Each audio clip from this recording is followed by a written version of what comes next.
Hey, welcome back to another episode of Code 10 Garage. So just to give you a few more videos on the upgrades that I've done to my 2011 Suburban Ltz, I put in this oil catch can. Now it's nothing special. It's from Amazon.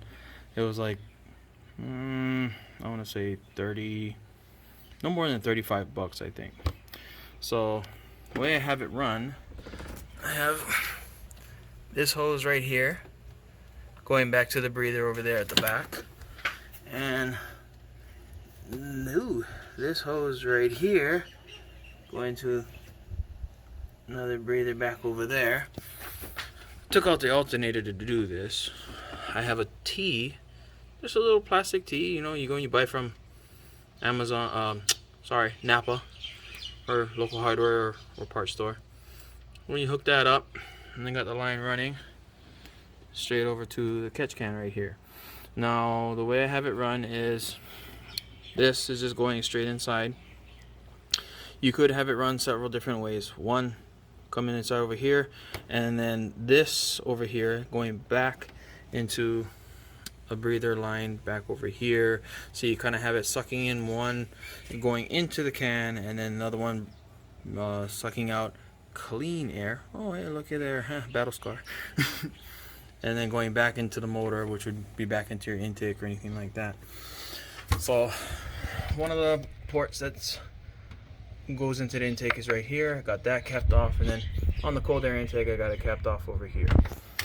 The way I got it right now is that only pressure that's coming in is from the blow by in the motor, which isn't very much, but it's enough because as you can see on the fill indicator, we got some stuff in there.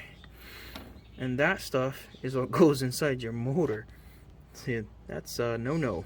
So to still be environmentally friendly, we're still catching stuff, we're disposing of it correctly and everything, just it's not going back into your motor and clogging it up and ruining your motor and everything, and therefore you now costing you more money in parts to repair, maintain, and so on and so forth. So 30 bucks, hey, done deal. Then I got the breather here on top, so when it runs, and it's running a long time, you'll see the air actually coming out of this, smoke or whatever you want to call it. But hey, let's empty this thing and see what's in there. Okay, so took the oil catch can out. As you can see, we got some, come on, focus. We got some liquids in here. So got the little spout here for drain. Let's see what comes up.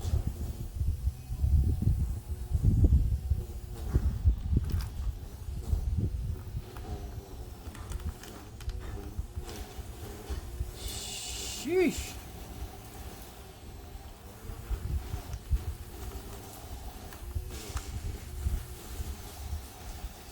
Oh, that's just nasty.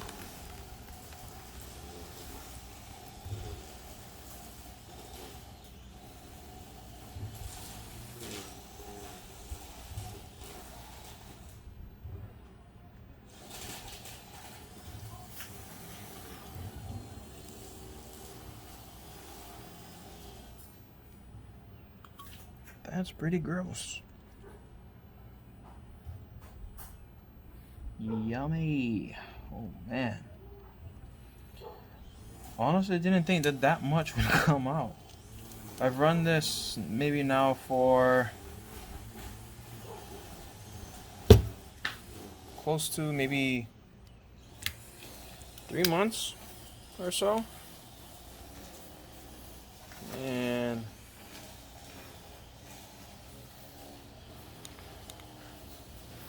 that is all that has come out of this thing.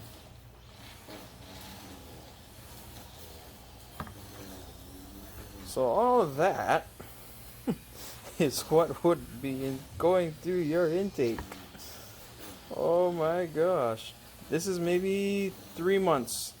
A month to 3 months that I've had this, this oil catch can run this way on top of my motor.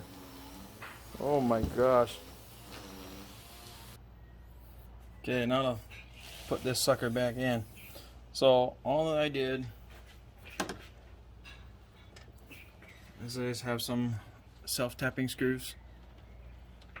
Go right to this bracket, right to the side of the firewall. Simple install, and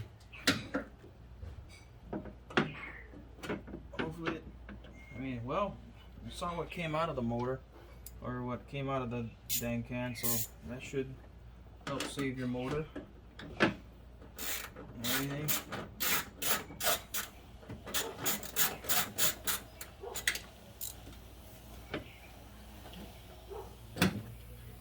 So you figure, for $30, I'm gonna put this thing inside a month or 3 months ago. And ran it only just like that, and that's what I've caught so far in this motor, in this catch can. I'd say a good investment. Now, are there other ones? Yeah. Are there more expensive ones? Oh yeah.